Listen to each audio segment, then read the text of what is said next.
the given equation is, we have 2x plus y is equal to 4. Again, step 1. To plot the given equation in or using the x and the y-intercept, step 1, we need to find the x-intercept. Okay, now, how to find the x-intercept? Okay, let y is equal to 0. Sa Tagalog, si letter y daw ay papalitan natin ng 0. So, meaning, ang magiging equation natin ay 2x plus, ano na si y daw? O, gagawin natin 0 is equal to 4. Then, simplify natin. Ang 0 ba ay may value? Wala. So, tatanggalin na natin yan. Sino na lang po, ano na lang po ang matitira? 2x is equal to 4. Then, after that, sabi daw, solve for x. How to eliminate 2? Okay, just divide both side by 2. Kung ano yung number na katabi ni x. Okay, kung 3 to, i-divide natin kay 3. 2x divided by 2. Okay, 1x or simply cancel si 2, bring down si x. So, matitira na lang dapat si x. Okay, is equal to, simplify. 4 divided by 2. Okay, therefore, the value of x is what? The value of x is 2 when y is 0. So, when we say ordered pair, it is composed of x, comma, y. O, sulat natin, what is x? 2. And then what is y? Okay, therefore, this is the x-intercept. 2, comma, 0. Do you understand? Okay, step number 2. Need to find the y-intercept. Okay, now, how to find the y-intercept? How to find the y-intercept?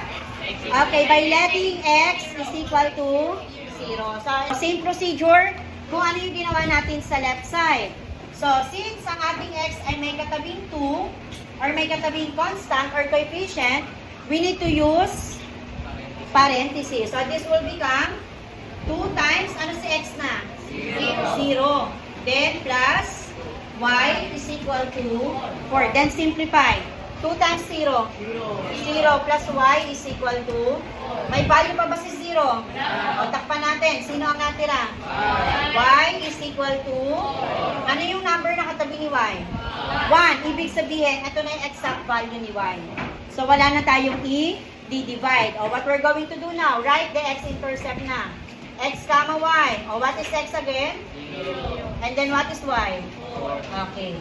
So, since meron na tayong x-intercept at y-intercept, so our next step is we need to plot both the intercept and connect the 2 points using a straight line. Okay, first, plot 2, 0.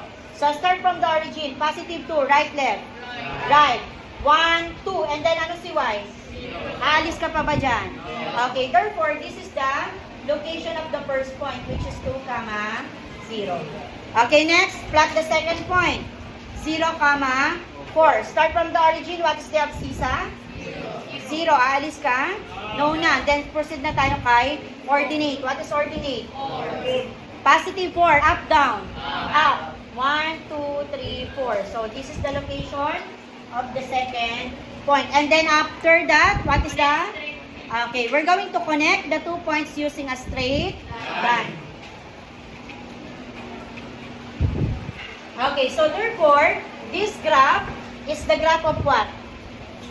2x plus y is equal to 4. Do you understand?